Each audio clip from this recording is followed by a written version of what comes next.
War is hell. That's an unavoidable part of the deal anytime multiple parties enter into an agreement to fight each other to the death. Some conflicts have seen more carnage than others, and the length of them can vary greatly, but one potential outcome of war is a hefty body count. And boy, there have been some doozies throughout history. Some of these numbers can be so high it's almost impossible to comprehend. Some of these skirmishes you've probably heard about, while others probably aren't taught during your standard history class. One thing is for sure, and that's the absolutely staggering number of deaths. In the video today, the wars with the highest death tolls in the history of the world.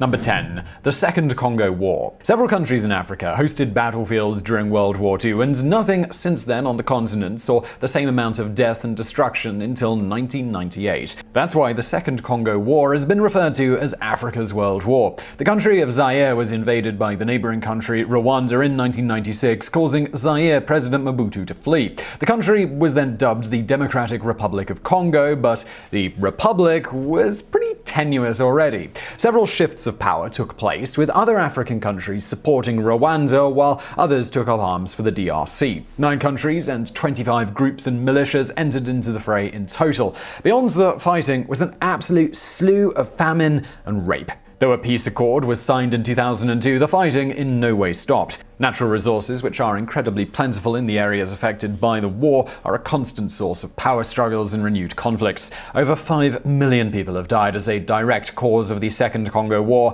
and indeed it has been the deadliest conflict in the world since World War II. Number 9. 30 Years' War. Religion and warfare have historically been very close bedfellows. 17th century Europe found that out the hard way. When Emperor Ferdinand II was anointed the leader of the Holy Roman Empire in 1619 and forced those living under his rule to practice Roman Catholicism, protesters in Prague literally threw representatives of his out of the window, and, well, a domino effect commenced. The Bohemian Revolt was next. Protestant states in the north, backed by Sweden, Denmark, and Norway, looked to break away from the Holy Roman Empire. They formed alliances with Germany while Ferdinand got help from Spain. The Ottoman Empire jumped in and fought for the Bohemians. Ferdinand was winning the war at first, until Sweden's leader Gustavus Adolphus pushed the Catholics back. Ferdinand rose again when the French joined in against them. What followed was a couple of decades of stalemates and short armistices. It wasn't until 1648 that a legitimate treaty was signed, leading to a massive transformation of the European map and the reduced influence of religious organizations. It also stoked a different kind of fire in the more pronounced distrust of different ethnicities and religious beliefs. All told, 8 million people perished during the prolonged conflict. Number 8.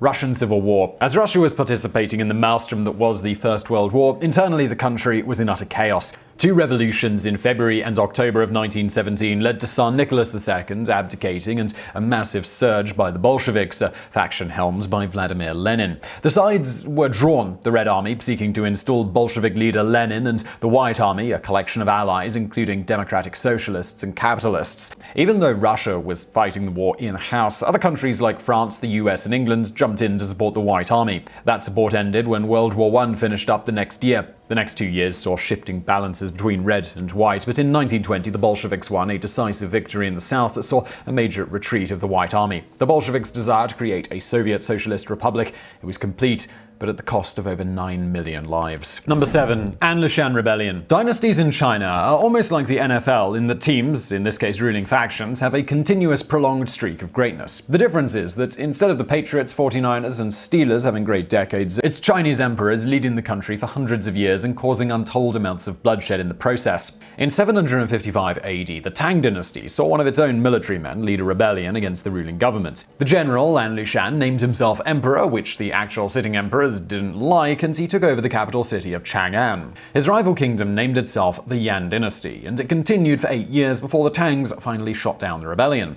The military casualties, coupled with the civilian population devastation from the war and famine, led to a combined body count of at least 13 million people. Number 6. World War I. Beginning in Europe, the First World War lasted just 4 short years from 1914 to 1918, but it was during a time of such industrialization that the level of death and destruction was something that had not been dreamed of before. In Bosnia, Archduke Franz Ferdinand was assassinated, setting off a chain of events that drew in nearly every major country in the world. Germany was a major aggressor, and allies like England, France, Russia, and eventually the United States, after Germany began sinking US passenger ships, all took up arms against them. Russia would see an internal revolution in their country, making them take a timeout midway through the war. The sea and air became battlefields like they never had before. Machine guns and newer artillery enabled quick and efficient killing. In the end, it was down to who could produce more resources, and it was the Allies who won that race, leading to Germany's surrender in 1918, after 18 million people around the globe lost their lives. Close to 7 million of those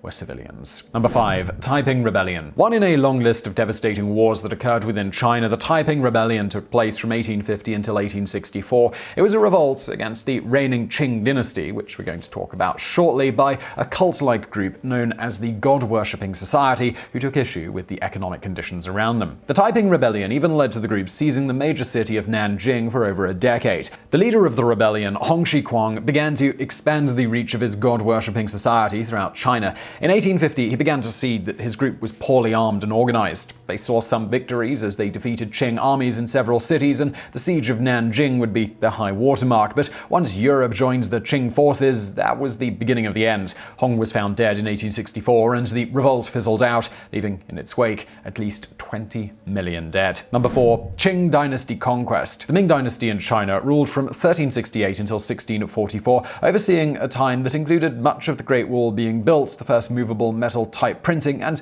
the building of the famous Forbidden City. However, in 1618, rebellion against the Imperial Chinese began in Manchuria, setting in motion events that would overthrow the entire Ming Dynasty. In 1636, a newly appointed leader of the new Qing Dynasty, Hong Taiji, crowned himself the Emperor of China. The rebellion movement gained traction and began to snowball towards the capital of Beijing, eventually taking it over in 1644. It still took another 40 years of bloodshed before the new Qing dynasty would establish themselves as the new regime in China, during which time over 25 million people would lose their lives. The Qing would enjoy their reign of power until 1912. Number 3. Second Sino-Japanese War. A war that raged around the same time as World War II, the Second Sino-Japanese War was fought between Japan and China from 1937 until 1945. Though a separate conflict initially, it was eventually absorbed into the brouhaha of World War II, and some of the other countries involved in the World War took sides with the two countries. The war stemmed from Japanese imperialistic policies. When Japan bombed the US base at Pearl Harbor in 1941, the Americans came to China's aid, which started to turn the tide of the Sino-Japanese conflict. The war between the two often gets overlooked, as the more famous battles of the Allies and Axis powers are more prevalent in the history books. When the US dropped the atomic bombs on Japan in 1945, those effectively ended the Pacific theater of the war, which also ended the Second Sino-Japanese War. Between 10 and 25 million civilians would be killed in the conflict, the most of the entire Pacific side of World War II. Number 2. Spanish conquest of the Americas. The romantic notions of people from Europe coming over and discovering the Americas leave out some pretty important details. The whole thing was more like pillaging, and there was widespread suffering, disease, and genocide. When Christopher Columbus sailed the ocean blue in 1492, there were roughly 60 million people scattered across North and South America. White Europeans came with their diseases, their slavery, and, well, overall murderous predilections, and reduced that to roughly 4 million people. The maths majors watching this video will recognize that that's about 90% of the indigenous population. Whole tribes were wiped off the face of the planet, including the well-known treatment of the Native Americans of North America, but also many lesser-known populations in the Caribbean and South America. It is believed that the influx of Europeans killed off so many people so quickly that the global temperature cooled for some time during the 1600s. So much farmland and forestry were left untended by natives who were now dead that nature took over and gobbled up all of the CO2 that would normally keep the planet warm. Number 1. World War II. It's not called a world war just for laughs. There was fighting on almost every continent in the world.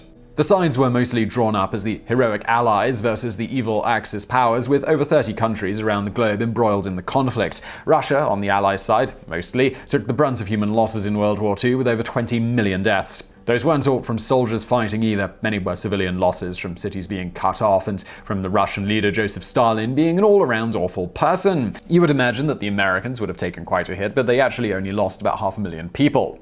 And of course, we can't forget the Holocaust, which took place during that war and which saw over 13 million persecuted souls murdered. All told, over 70 million people died during World War II. 50 million of them were civilians, and that was just over 3% of the world's total population. So I'm not going to ask if you enjoyed that video, but I do hope you found it interesting. If you did, please do hit that thumbs up button below. Don't forget to subscribe. When you're subscribing, hit that notification bell so you find out when we put out a new video. Also, why not check out my new channel? If you enjoyed this one, I think you'll enjoy it as well. It's called Geographics. It's sort of geography, but also history wrapped into it. So check that channel out. I really hope you'll enjoy it, and thank you for watching.